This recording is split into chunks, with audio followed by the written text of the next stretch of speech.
So one thing I was trying to do last week was trying to get our company backlinked from Wikipedia.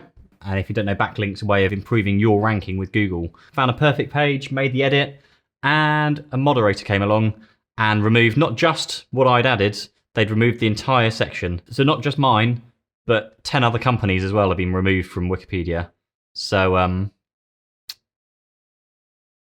sorry about that. Turns out that it's not allowed anymore.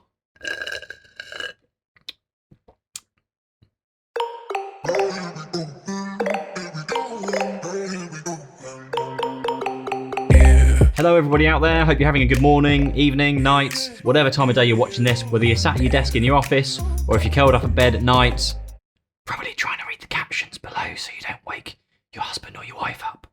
Be very quiet.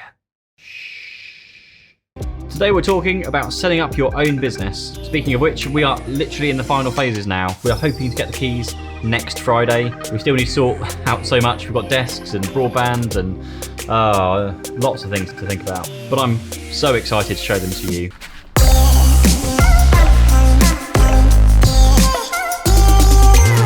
Pick.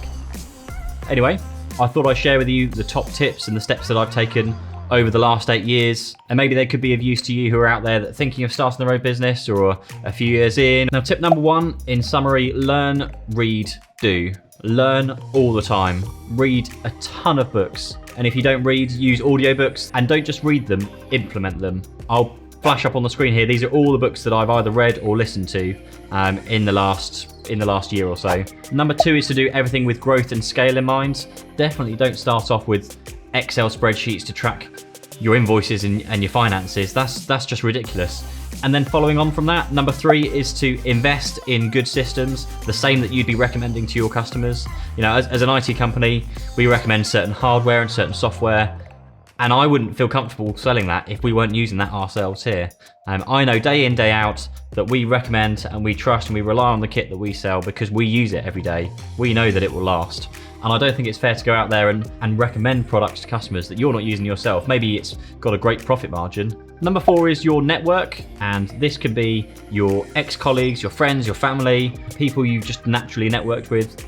Don't lose touch with people. I've had people get in touch with me years and years after I've left their work or moved on to do other things. They've moved on to do other things, and suddenly they've dropped a message through saying, can you help them out? Can you recommend something? They can be a brilliant source of referrals to get the initial business through the door. And number 5 is to don't overcharge your customers. Don't undercharge them either. And there's a couple of ways of doing this. You could do your research, look at the competitors in the local area, see how much they're charging. And the other way of doing this is to figure out how much you need to earn a month to survive, add up all your bills or your personal life, and so work your way back from there really. How much do you need to earn each month? How many hours are you able to work each week? And therefore, how many hours can you work each day? How many realistic hours do you think you'll be able to bill every single day or every single week? And then that lets you filter it down to actually how much I need to be able to be charging this much per hour, or I'm not going to be able to pay for my mortgage, my family, you know, that kind of thing. That's a very good starting point. Number 5, don't be afraid of upsetting people. To say that my boss wasn't best pleased when I first left to set up my own company is probably an understatement. But somebody once said to me that if you're doing what you're doing and not upsetting people, then you're doing something wrong. Number 7 is to make tough decisions. Fire that person if they're not good enough, whether that's a customer or a member of staff. Get rid of them. They're not worth the hassle. We've removed a few customers recently because they just aren't right for us. They don't fit in. They would phone up and they would complain straight away and say, why have you broken this? Completely missing the point that it's IT and things just don't always work properly. Every single month you'll be arguing over the invoices, arguing over the time. And I just don't have any interest in that. I've set up the business because I wanted to make a difference. I wanted to support the local businesses, people who really want to do something with their technology. They want to really push it forward. I just don't have time to sit there and argue over £20 invoices every month. And it's just, it really annoys me.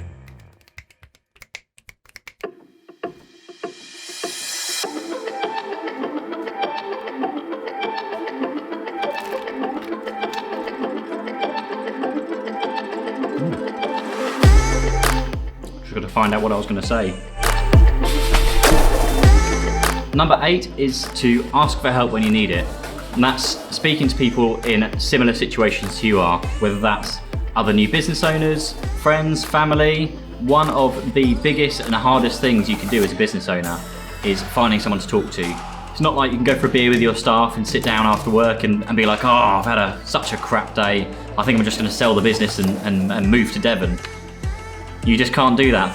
It's something kind of like being a parent, that people don't know what it's like to be a parent until they're a parent. And I would liken that to being a business owner. People just don't understand that it's literally one of the first things you think of when you wake up, and it's the last thing you think about when you go to bed. And even when you wake up in the middle of the night, you're thinking about how you can improve things, and oh, maybe if you just tweak that would make a difference, and oh, that customer could do with, and it just never ends. For me, certainly, whether that's the same for other business owners, I don't know. It's unbelievable. It's one of the best things, but it's also one of the most worst and stressful things. I'm sure you're well aware you can have the most highest of highs in one moment, and literally 5 seconds later, a phone call could come in and it all comes crashing down and you have your worst day of your life, literally your worst day of your life. And then 5 minutes later you could win another new customer and then it's the best day of your life again. For me, one of the very best and also the very worst memories I've had of running a business so far. We had an external consultant came in and they started tearing apart absolutely everything. And the questions were coming through were not reasonable requests. For example, we charged fixed price for an installation of something, and then he came back and said, actually, no, we're not going to pay you for the fixed price that we've agreed to. You're going to show me all of the time records of how much time you've actually spent installing this, and we're going to pay you that much. No, that's not how it works. It was just one after another, and in the end, it was one of the most stressful times I had, because it was having to deal with all of his requests that were just wasting our time. It was such a waste of our resources, trying to trawl back through everything, pulling out all the records and sending it across. It was just nuts. And so we just turned around and said, no, actually, this isn't working for us. I think it's best, here's your notice, go and look for another IT company. It's not what we're here to do. We just want to get on and do a good job. We don't want to be sat there justifying our every single means. It's not what we're in business for.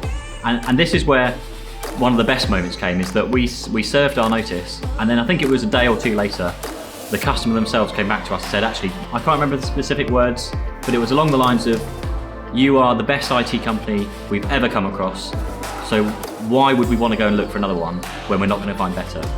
And that moment was one of the very, very best moments I've had. It's very rare as a business owner you get congratulated for your business, but to hear that kind of feedback is just absolutely incredible. That we really, really didn't want to see them go. We didn't want to have to give them the notice. We were kind of left with no choice. But in fact, we agreed that, yes, no, absolutely fine, more than happy to carry on supporting you, as long as this particular consultant, we don't ever speak to him again. And we haven't spoken to him again. And I know we're doing the right thing, we're not ripping people off, we're not wasting time, but yeah, that kind of behaviour is not on. And I guess that leads me on to the last thing really, is that you get so distracted with all the business stuff going on, with looking after your staff, looking after customers, trying to find new customers, trying to service those customers, that you don't ever get a chance to break. You don't ever stop. Even when I'm sat down at home watching Paw Patrol with my kids, I'm always thinking in the back of my head, what could I do tomorrow? There's something I need to do. I could change something, I could make that bit better, I could save time here.